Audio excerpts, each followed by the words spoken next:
Hello ladies and gentlemen, and welcome back to the beautiful mountains of Norway, here at the Trondheim National Park. Today we will be building an enclosure for the Arctic fox that will affectionately be known as the Biscuit Tin.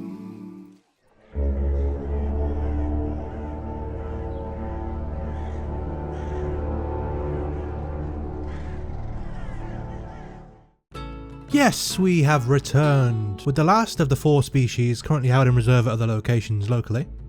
So after today, we will be on the lookout for our own new additions. But don't worry, there are plenty of facilities in the area looking to rehome animals or expand their breeding programs, so now that we have a foothold, we are in a prime position to expand. But before all of that, we have quite a fun little build for you here today. I had an idea for a smallish octagon pen with a little indoor housing attached to one side of it, which is why I started out using these triangle roof pieces to try and map out a shape to build around. As you can see, I made a hexagon, but that was good enough. It works nicely with the angle snapping of objects, so the walls were a bit easier to build. The problem I did run into was the size, unfortunately.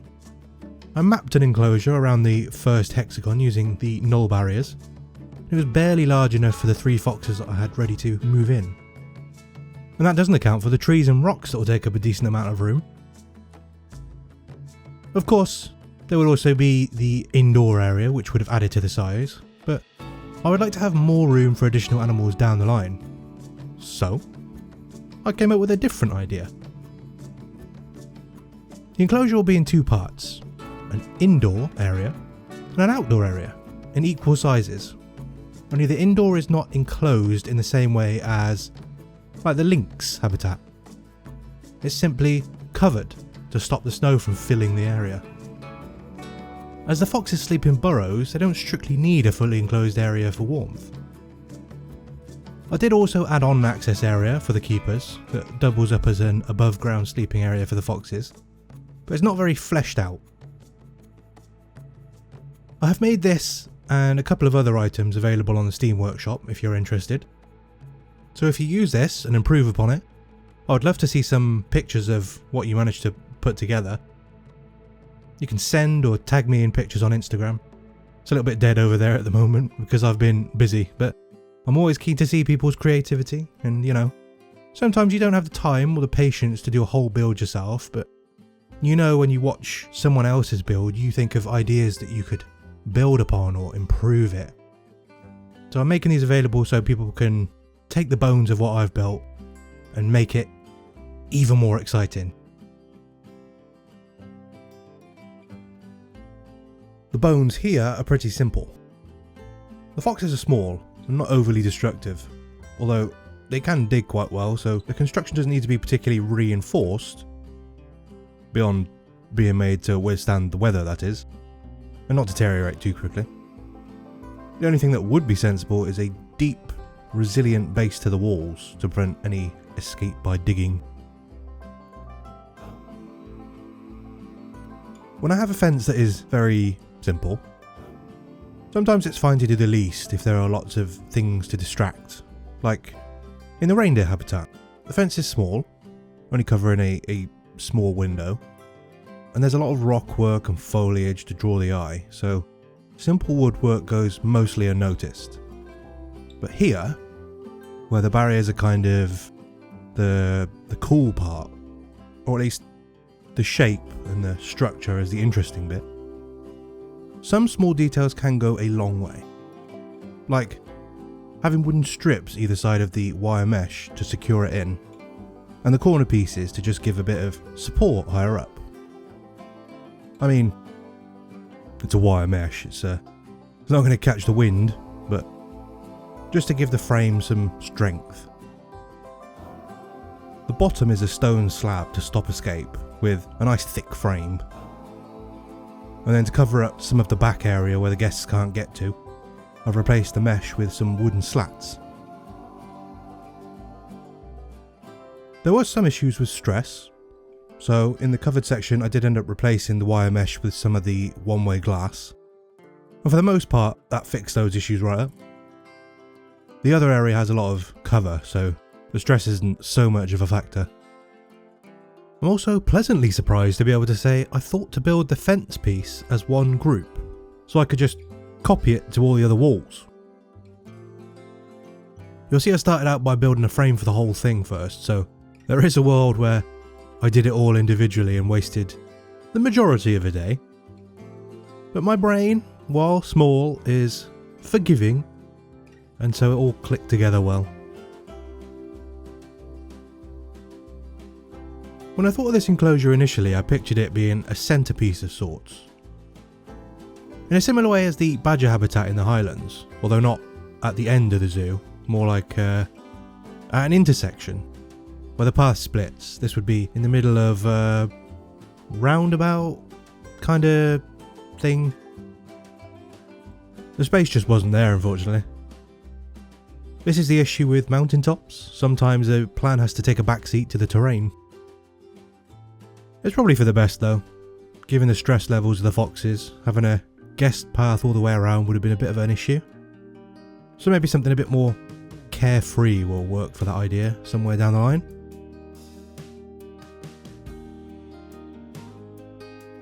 What you don't see in this video, not well anyway, is that the keeper entrance is accessible through the links building, out the back door to where the generator access was, and then through a mountain pass that was dug out. I've always been a bit unhappy about the way keepers get into enclosures. I like when the paths are hidden, which is why the access was so bad in the reserve. Only had one connecting path from the infrastructure to the guest path. So here, everything is a bit more strategically placed. The first area is midway up the mountain between the moose and the reindeer, where no guests can get near. And the second is buried under the mountain. And then, apart from the staff path to the moose, the majority of the pathing is outside and inaccessible. I think this tidies up the zoo a little bit better for the guests, just makes it a better visual experience.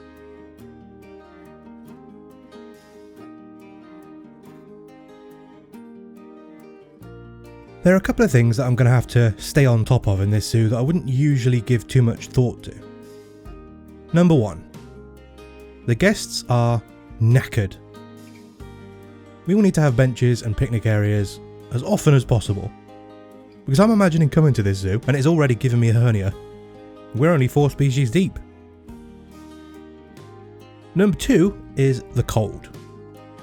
As you might expect. As much as the snow creates a beautiful landscape, the guests are too stupid to wear jackets. So I'm going to have to provide warmth.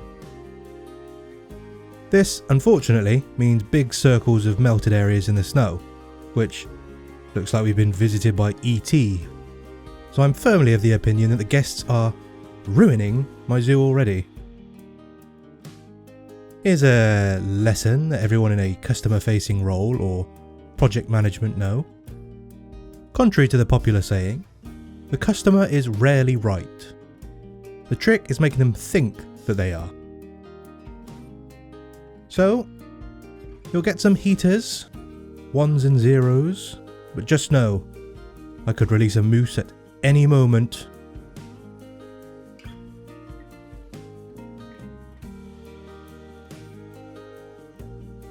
The roof of the covered area of this build is what gives it the biscuit tin name. Some of you will have recognised it straight away, while others, perhaps younger, I'm not sure if it's still a thing, it might have gone over some heads. This is something I remember from my childhood, and I've heard a few other people talk about it in their own homes. In my house, there was always a biscuit tin. For some it might have been a tin of chocolates, you know, the tins that come out around Christmas. They're all plastic tubs now, but that's besides the point. I'd always get excited seeing this tin, because, well, biscuits. I'd run in, rip the lid off, and there it was. My mother's sewing stuff. A cruel deception. Ew, I like it because it's tartan. Well, I feel betrayed. Anyway. What are we doing? Oh, yeah. The enclosure looks like a tin of biscuits with the lid sort of popped open, so hence the name. On the Steam listing, I've said that the roof doesn't act as hard shelter because why would it? Didn't work for the chickens or the pigs, but no. For some reason, this is fine. It works as shelter, and I have no idea what the difference is.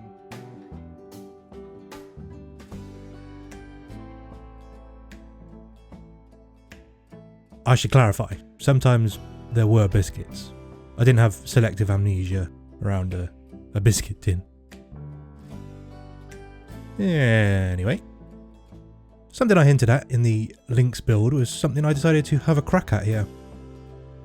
A door that opens on a pulley system. I didn't intend to make this, however, I made a door for the foxes to get in and out of this inspection area, and then I realised I don't have a good idea for how to open it and keep it open. So I figured, why not see what we can slap together? I used the small wheelbarrow wheels, which don't really work, but they look okay.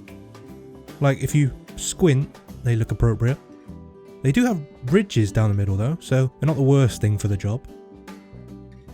Got some brackets to hold them in place, used string to connect it all together as the cables, and put together a simple, not very good looking lever, and voila! Something that looks functional. I think it's missing some key elements, but we don't need to look too closely. What's important is, I now have a starting point to work from in the future. Hurrah! If I'm being completely honest, this back area was going to be a proper sheltered area when I thought that the roof wasn't going to work. So now it's just kind of a place to hide some stuff and provide an out of sight area for the foxes.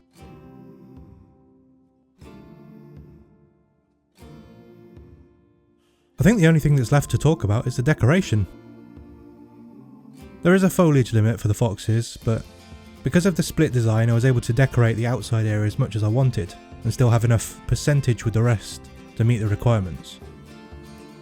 It means that the covered area is mostly rock, but the foxes are actually quite good at navigating it, so it's like a little playground for them. I did take a suggestion actually from a comment on the fox habitat in the Highland Reserve episode and used a large tree stump to cover the burrow entrance, which looks actually really cool. The tree trunk I don't think is from the right region for the foxes, but it was the only one big enough that would cover it and still leave enough space for the foxes to get in and out. I have also done what I have a suspicion was maybe the point of these bushes, but put together a few of these, well, you'll see, if not now, in a minute. A few of these bushes that seem to work together to make one large bush. It's in the mid-size range, you know, that awkward space that's not really accounted for. So now I'm putting it all over the zoo. I think it looks really good actually.